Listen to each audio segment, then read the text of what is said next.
These are the trends that I love from 2023 that we need to continue onward into 2024 because they're either doing great things for our garden, great things for us and our community, or just in general make gardening easier. And the more we implement these techniques, the better our future will become. So let's get into the trends of 2023 that need to continue onward into the 2024 growing season. Okay, so cut flower gardens.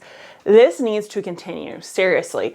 Whether it's for your own cut flowers indoors or something that you're selling as a side hustle or something you want to make like an entire small business off of, cut flower gardens are the bomb. Reason being, it's great color-wise, it's great for bringing in pollinators, and let's face it, it's nice to have fresh flowers indoors, and the cut flower garden allows this. I'm selfish in saying the trend of cut flower gardens needs to continue into the future, more so because it is also an avenue for learning about gardening. And when I say that, I mean, there is some research that has to go into utilizing a cut flower garden in your yard, whether it's containers in ground. You have to look at stem length and times to harvest and fertilizer choices, that sort of thing.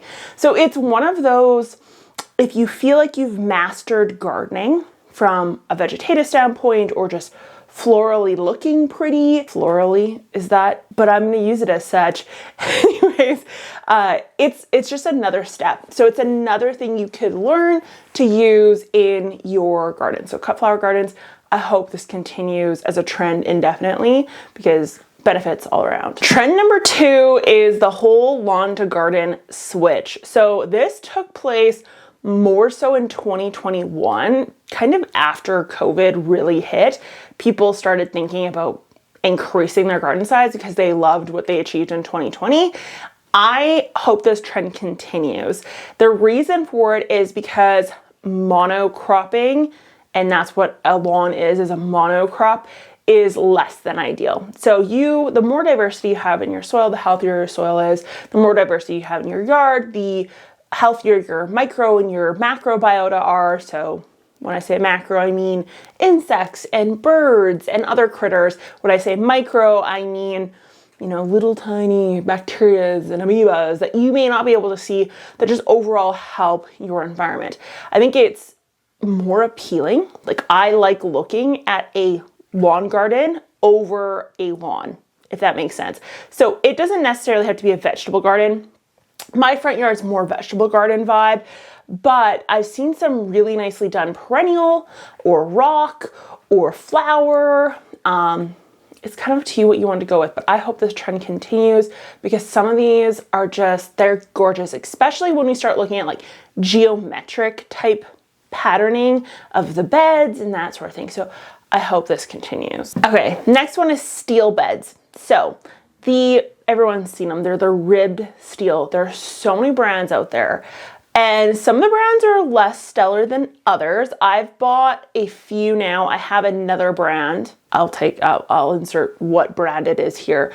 But I haven't set that up yet, and I got another one. So I'm going to try out all the different brands. There are some that are better than others. I will say that. However, the whole steel garden thing is way prettier than the wood, in my opinion. It's cheaper than decorative rock. It has variable heights, so you could do miniature raised to like 4 foot tall raised. And the other thing is it looks aesthetic long term. So wood, if you do not know this, warps, it bends, it gets kind of mucky looking unless you're investing in like really heavy duty wood. You should never use treated wood in your garden, or you should avoid it whenever possible. This whole steel trend, I love it. It is clean. It is, as far as I'm concerned, so far long term. I don't see any rusting or anything like that. And it's incredibly easy for anyone to set up a garden anywhere. It can be done on a deck. It can be done on cement. It can be done on gravel, asphalt, front lawn, you name it. These beds can be placed almost anywhere. Little to no leveling needed. They're beautiful. I love the steel bed trend, and I hope it continues into the new year. I'm going to be doing a video on trends that I think are going to die in 2024, and I'll release that in the first weeks of 2024. But this is one that is going to be on the trends to die list that I hope doesn't die, if that makes sense. So I hope the trend of designer plants doesn't die off. And I'll explain in my other video why I think this is going to happen. But designer plants, I think, are so cool. So whether this is unique exotic tomatoes or unique exotic pumpkins or flowers, you name it, I think that there's so much accomplishment that goes into growing something you've never grown before, and something that looks different than your classic vegetable gardens or your classic flower gardens. So I personally I get sick of planting the same thing over and over again. So I like to change things up. Unfortunately, some of these more designer plants can be a little bit more difficult to grow depending on your zone, of course. They come with some different challenges. And so I think they're going to go the way of the dodo bird. However, if we could just hold on a little bit longer, because there are a lot of cool varieties out there that have not come to market for regular people to purchase, that if we continue to show interest in exotic and unique plants, may get put into like the consumer world. And so we would get our hands on it, so long as we continue to show interest in that section of plant growing. So that's one thing that I hope continues, that seed companies or nurseries, whatever the case is, continue to plant and grow really unique varieties of flowers and vegetables, because that's one trend that I never want to end, because it keeps me personally really interested in gardening, because the wider the selection, the happier I am. The next one is the kitchen garden. So I saw this heavily in 2023. I don't know if it's because there's an influencer that I follow on Instagram that does a lot of kitchen gardens or what, but it seems very, very common. And essentially what a kitchen garden is it's not a preserve garden, meaning you're not growing to preserve anything. You are growing for the sole purpose of utilizing whatever's in there in your kitchen in that growing season. So when I say that, I mean you're growing just enough beets to be able to make some dishes during the summer, or enough herbs just to make dishes during the summer, or enough cut flowers to fill your house for the summer. And I think that these are going to increase. The reason for it is because you don't have to think about preserving. So we don't have to think about canning and freezing and things going to waste. All you're planning for are your meals for the summer season. And I think the more people get into gardening, the barrier to entry, or the entry level, would be a kitchen garden. And these can get really cool. And the main premise is that they're kind of like right at your back door, right next to your kitchen. And there's a lot of actual cooks on YouTube, for example, that are starting to do this. I can't remember the one guy, but he recently moved. If you know his name, comment down below.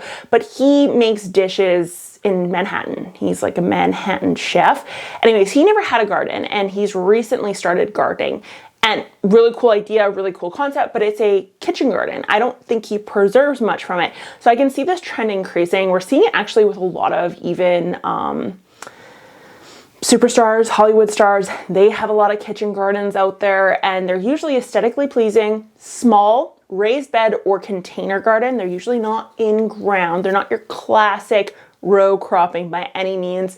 And that trend, I hope, continues into 2024, because I think it's a great entry level to see the potential of growing your own food, whether it's payoff just in that immediate growing season or eventually transitioning into long term. So that is definitely a trend I want to see from 2023 continue onwards. But those are my trends that I absolutely adore. The trends I don't adore will be a separate video, because it's gonna get ranty. We're talking compost, the whole no-till thing, you name it. So if you guys want to hear my thoughts on those trends and why they just need to stay in 2023 and not continue onwards, please stay tuned for that. It will be coming out on Monday. Monday is when it'll be coming out. I'll talk to you guys later. Bye.